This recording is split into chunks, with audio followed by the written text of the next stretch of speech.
بسم اللہ الرحمن الرحیم۔ السلام علیکم۔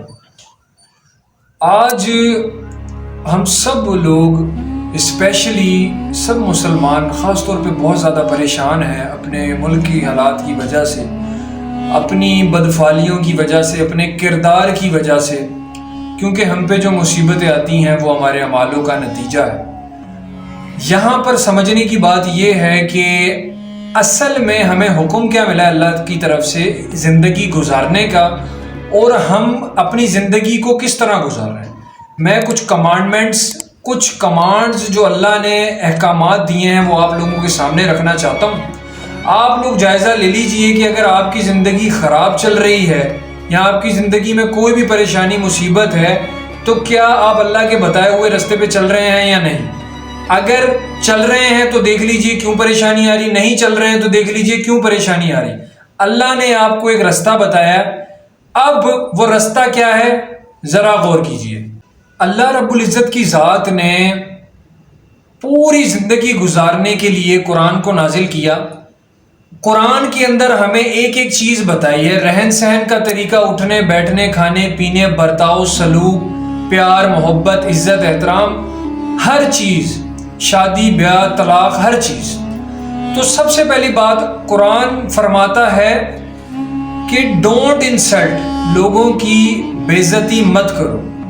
پھر قرآن فرماتا ہے ڈونٹ ویسٹ، کبھی بھی کھانے کو ضائع مت کرو یا اتنا زیادہ مت بناؤ جو تم لوگوں کی خود کی نیڈ ہے اس سے زیادہ پڑ جائے۔ اس کے بعد قرآن فرماتا ہے کہ فیڈ دا پور، غریبوں کو کھانا کھلاؤ، غریبوں کی دیکھ بھال کرو، غریبوں کا خیال کرو۔ اس کے بعد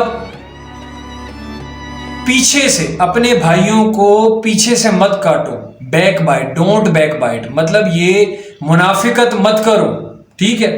اس کے بعد قرآن فرماتا ہے اپنے وعدوں کا خیال کرو، کیپ یور اوتھس، ٹھیک ہے، اپنے وعدوں کا خیال کرو، جو تم قسم کھاتے ہو، جو تم وعدہ کرتے ہو، کبھی بھی وعدہ خلافی مت کرو۔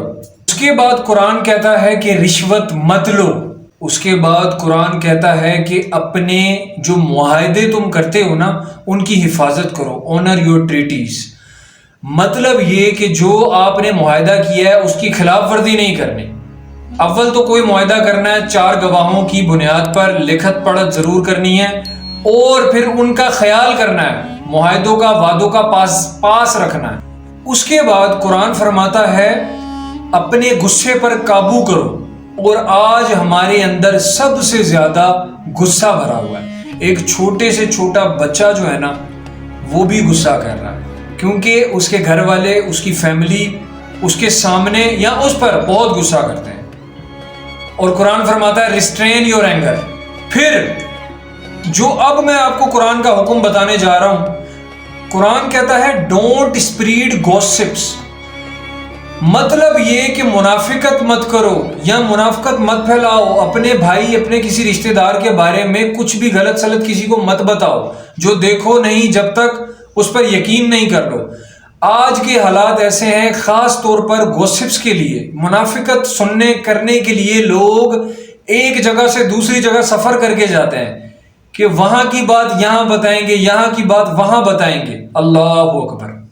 پھر قرآن کہتا ہے ہمیشہ دوسروں کے بارے میں اچھا سوچو، تھنک گڈ ادرس، گمان ایک دوسرے کے لیے بدگمانی پیدا مت کرو اپنے ذہن میں۔ بدگمانی کیا ہوتی ہے؟ آپ اپنی طرف سے کسی کے بارے میں کچھ بھی غلط سوچ لیں، تو آپ نے ہمیشہ پازیٹیو سوچنا ہے، اچھا سوچنا ہے لوگوں کے بارے میں۔ اس کے بعد اللہ ہم سب کو، میں بولتا ہوں اس پوائنٹ پر عمل کرنے کی توفیق عطا فرمائے کہ اپنے والدین سے روڈ بیہیو نہیں کرو، don't rude behave with your parents.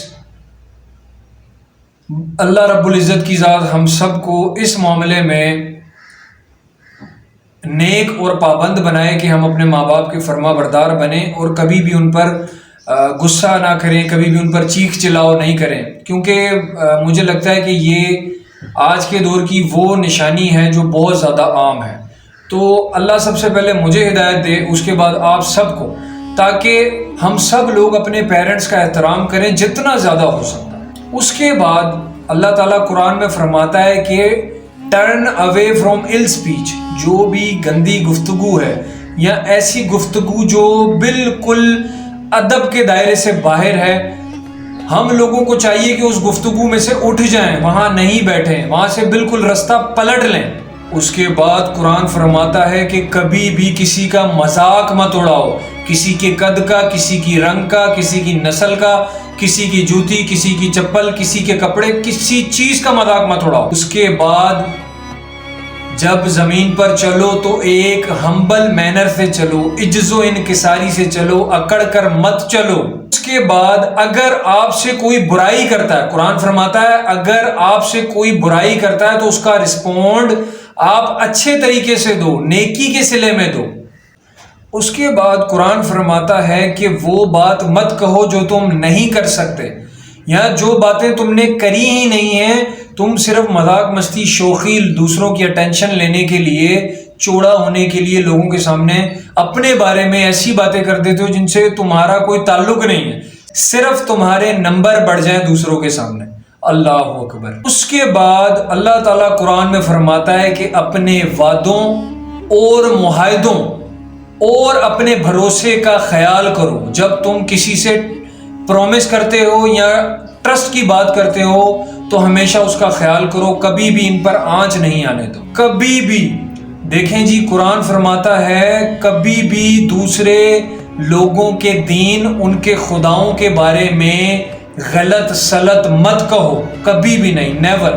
اس کے بعد قرآن فرماتا ہے کہ کاروبار کے اندر کبھی بھی دوسروں کو دھوکہ مت دو، فراڈ مت کرو، چیز کم ہے زیادہ پیسے مت لو۔ اور آج کی دنیا میں کیونکہ آن لائن اتنی چیزیں آ رہی ہیں، آن لائن کے علاوہ بھی ہم اپنے جو لین دین کے معاملات ہیں اس میں ہیرا پھیری کر رہے ہیں حد سے زیادہ۔ دودھ والا دودھ میں پانی ملا رہا ہے، باہر کے جو برگر بیچ رہے ہیں وہ، یا جو بھی XYZ چیزیں بیچ رہے ہیں، تیل میں ملاوٹ، کیچپ میں ملاوٹ، ہر چیز میں ملاوٹ، آٹے میں ملاوٹ، چکن میں ملاوٹ، گوشت میں ملاوٹ، ہر چیز میں ملاوٹ۔ پھر قرآن یہ فرماتا ہے وہ چیز مت اٹھاؤ جس پر تمہارا حق نہیں یا جس پر تمہارا رائٹ نہیں۔ کسی کی چیز ہے اس سے اجازت لو، نہیں تو ضرورت ہی نہیں ہے اس کو ہاتھ لگانے کی، اٹھانے کی۔ اس کے بعد قرآن فرماتا ہے ڈونٹ آسک unnecessary questions، اپنی طرف سے فضول سوال مت کرو۔ ایک ہوتا ہے آپ کو ایک بات سمجھ نہیں آئی، آپ نے سوال پوچھ لیا، آپ کا مسئلہ حل ہو گیا، مگر ایک آپ کیا کرتے ہیں دوسروں کی نظر میں اچھا بننے کے لیے، اپنے نمبر بڑھانے کے لیے الٹے سیدھے سوال پوچھنا شروع کر دیتے ہیں کہ لوگ یہ سمجھیں کہ اس کو تو ذہن میں بہت زیادہ باتیں آتی ہیں، یہ تو پتہ نہیں کس طرح کے سوال کرتا ہے۔ ہمیشہ آپ نے یہ کوشش کرنی ہے کہ کبھی بھی عجیب و غریب یا الٹے سیدھے سوالات نہیں کرنے، point to point, logic to logic. پھر اس کے بعد قرآن فرماتا ہے کہ دوسروں کو غلط ناموں سے مت پکارو۔ اللہ اکبر۔ پھر اس کے بعد قرآن ایک اتنا بڑا پوائنٹ بتاتا ہے کہ تم اپنے آپ پر یہ کلیم مت کرو کہ تم جو ہے نا بہت کوئی صادق اور امین انسان ہو۔ کبھی بھی اپنے منہ سے جو ہے نا اپنی تعریفیں مت کرو کہ تم نے جو ہے نا یہ کہہ دیا کہ بھائی میں تو سب سے جو ہے نا اللہ کی نظر میں بہت بلند و بالا مرتبے والا ہوں، میں تو 5 نمازیں پڑھتا ہوں، حج، عمرے، زکوٰۃ، فطرہ سب دیتا ہوں، اس لیے یہ بات بھی نہیں کہنی چاہیے۔ قرآن پڑھیں گے تو ہمیں پتہ لگے گا نا کہ ہمیں کیا نہیں کہنا، کیا کہنا۔ اس کے بعد قرآن یہ کہتا ہے کہ اگر آپ کو کسی نے اگنور کر دیا، آپ نے کسی سے بہت اچھے سے بات کی اور اس نے آپ کی بات سنی مگر آپ کو اگنور کر دیا، تب بھی آپ کو یہ چاہیے کہ آپ ان سے بہت اچھے طریقے سے بات کرو، speak with them nicely, even کہ انہوں نے آپ کو اگنور کر دیا۔ اس کے بعد جب بھی آپ لوگوں کی محفل لگے، دوستوں کی، فیملی والوں کی گیدرنگز ہو، تو اس میں آپ نے یہ خیال کرنا ہے کہ سب بولیں، سب اپنی بات رکھیں، سب جو ہے اپنی اپنی بات رکھ سکیں، آپ ان کو اتنا اسپیس دیں، اتنا روم دیں، یہ نہیں کہ آپ بولیں، آپ شروع کریں، آپ ہی ختم کریں، سب آپ کو سنیں، آپ کسی کی نہ سنیں۔ اس کے بعد اللہ رب العزت کی ذات قرآن میں فرماتی ہے کہ اگر آپ کی اینیمی پیس چاہتی ہے، اگر آپ کے دشمن چاہتے ہیں کہ امن ہو جائے، آپ طاقتور ہیں، آپ ان کے قلعے کو کما کر سکتے ہیں، آپ ان کو تہس نہس کر سکتے ہیں، مگر خالص اللہ کی رضا کے لیے آپ نے کیا کرنا ہے؟ آپ نے ان کے امن کو ایکسیپٹ کرنا ہے، ٹھیک ہے؟ کیونکہ انہوں نے گھٹنے ٹھیک دیے ہیں، اب وہ امن چاہتے ہیں، تو آپ نے یہ نہیں کہ طاقت کی بنا پر ان کو رون دینا ہے، آپ نے امن کو فوقیت دینی ہے۔ پھر اللہ رب العزت کی ذات قرآن میں فرماتی ہے کہ جیسے اگر کوئی آپ سے سلام دعا کرتا ہے اچھے انداز میں یا کسی بھی انداز میں، آپ کے اوپر کوئی سلام بھیجتا ہے، تو آپ کے اوپر فرض ہے کہ ریٹرن دا گریٹنگز، آپ نے جو گریٹنگز ہے وعلیکم السلام جب ریٹرن کرنا ہے، جب اس کی آپ نے خیریت دریافت کرنی ہے، تو بہت ہی اچھے انداز میں آپ نے اس کے حال احوال پوچھنے ہیں۔ اس کے بعد قرآن یہ فرماتا ہے کہ اگر آپ نے کسی کے اوپر احسان کیا، ٹھیک ہے، احسان آپ نے کیا خالص اللہ کی رضا کے لیے، مگر اب آپ جتلا رہے ہیں اس کو بار بار، تو یہ اللہ نے قرآن میں اس کی ممانعت کی ہے کہ آپ نے کسی کے اوپر احسان کر کے اسے جتلانا نہیں ہے۔ جزاک اللہ، میری اللہ سے یہ دعا ہے کہ ہم یہ چیزوں پر غور کریں، اپنے معاملات کو بہتر کریں، اسلام کے رستے پر چلیں۔ اللہ رب العزت کی ذات سب سے پہلے مجھے ہدایت دے اور میرے سننے والوں، جاننے والوں کو سب کو ہدایت دے، آمین یا رب العالمین۔